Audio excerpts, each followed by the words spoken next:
పచ్చి పులుసు, వంకాయ, పచ్చిమిర్చి, ఉల్లిపాయ బాగా కాల్చుకోవాలి. కాల్చినాక చింతపండు అదివరకు నీళ్ళల్లో వేసి బాగా నానిపినాక గల్లుప్పు వేసి ఈ వంకాయల్ని, మిర్చిని, ఉల్లిపాయని బాగా పిసకాలి.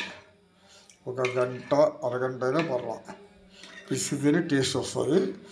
కొంతమంది కొంచెం బెల్లం వేసుకుంటారు, కొంతమంది బెల్లం వేసుకోరు. దీనికి గుడ్ కాంబినేషన్ ఏంటంటే ఆమ్లెట్.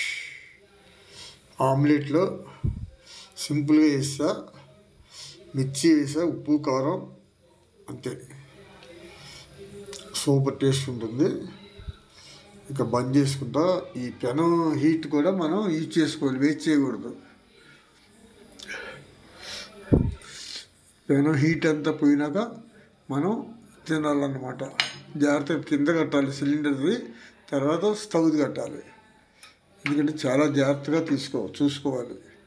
ఇది ఎన్నో యాక్సిడెంట్లు అయిపోయినాయి. గ్యాస్ స్టవ్ పర్ఫెక్ట్గా జాగ్రత్తగా యూజ్ చేయాలి. అది లేని వాళ్ళు, అది చేత కాని వాళ్ళు, మతిమరుపు వాళ్ళు ఏం చేయాలి, చక్కగా ఎలక్ట్రికల్ కుక్కర్. కట్టె పొలాల మీద ఉండే ఓపిక ఈరోజు లేడీస్లో లేదు, కానీ చాలామందికి చూసారా గుమ్ములు ఆడిపోతుంది. కొంచెం మిరియాల పౌడర్ వేసుకుంటే కొంచెం ఘాటుగా మసాలాగా ఉంటుంది అన్నమాట.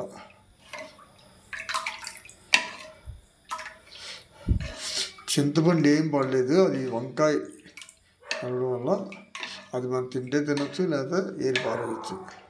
ఉల్లిపాయ మాత్రం తినాలి, చాలా టేస్ట్గా ఉంటుంది. మిర్చి కూడా తింటే మంచిదే, లేదా పక్కన పెట్టుకోవాలి.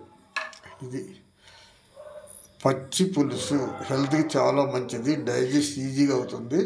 ప్లస్ దీని టచ్చింగ్ మంచి వేడి ఆమ్లెట్, పల్చడి ఆమ్లెట్.